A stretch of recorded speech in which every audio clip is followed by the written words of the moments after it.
Hey guys, it's Gaijin Hunter. Today, Capcom announced that Monster Hunter Generations, or Monster Hunter Cross as it's known in Japan, is finally going to be coming to the West. Monster Hunter Generations is the latest installment in the series, and is positioned as kind of a spin-off 4th generation game.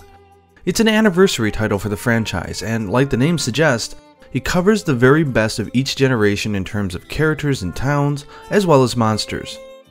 This game is so much more than just an all-stars game though. They overhauled just about everything, so all the graphics, the effects, the sound effects, everything's been tweaked to be much more flashier and a lot more fun. Now usually a Monster Hunter game will have one single flagship or cover monster for the game. But in Monster Hunter Generations there's not one, there are 4 different main monsters. Collectively they're known as the Fated 4.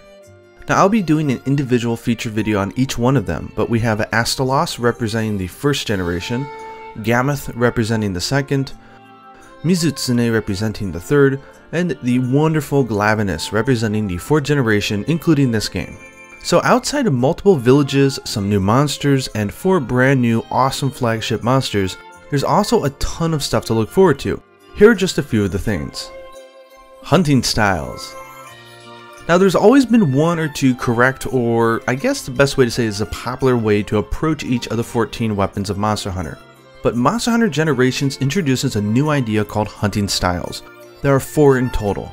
In between hunts you can change your style as much as you want. There's the guild style, which is pretty much the classic style you're used to playing in say Monster Hunter 4 Ultimate. Then there's the striker style, which gives you a slightly revised and simplified moveset that keeps you focused on assaulting monsters. Then there's the aerial style, which allows all the different weapons to take to the air, and finally the adept style, which is all about countering and reading the monster's moves. On top of all of this, there's a new system called Hunter Arts. These are basically super moves that charge up as you hit monsters.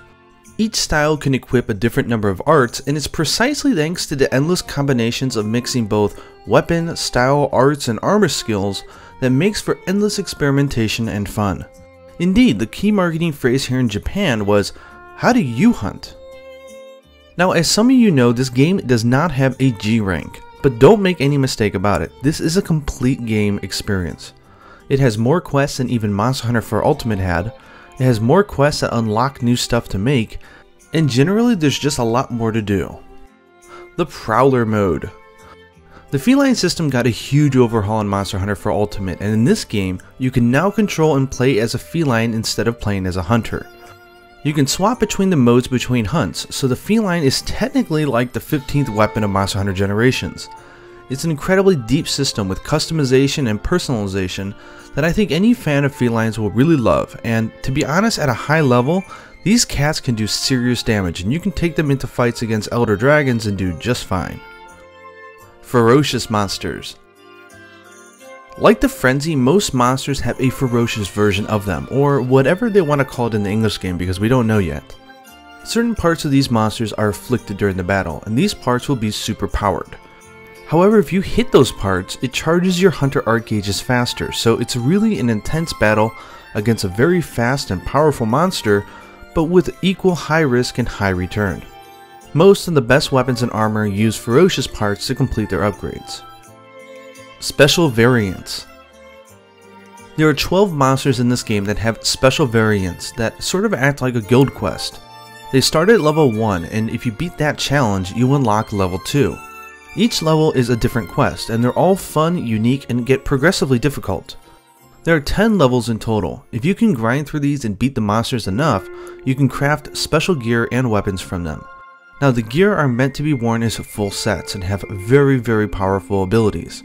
It's really nice endgame goals for those who don't like to get into mixed sets. For example, the Rathalos variant gives high grade earplugs, attack up large, negate win large, and also weakness exploit. Pretty crazy, huh? And not just that, but their weapons are also very powerful and charge your Hunter Art gauges faster, so they're definitely the things that you want to be going for in the endgame. Now I've played the Japanese version, Monster Hunter Cross, for over 400 hours, and I can tell you the game is an absolute delight to play. There's a ton of new stuff outside of all these things, such as a revamped Meowster Hunter system, tweaks like being able to attack monsters when someone is mounting it, a new upgrade system that makes it so that we have like more than 3 dozen final form weapons to choose from at endgame, and so much more.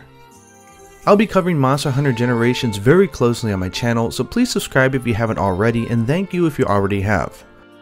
I have a few weapon tutorials up now, and I plan on completing all of them, Felines included, by the time the game comes out.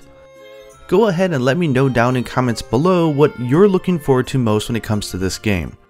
I hope you enjoyed this video, and until next time, happy hunting.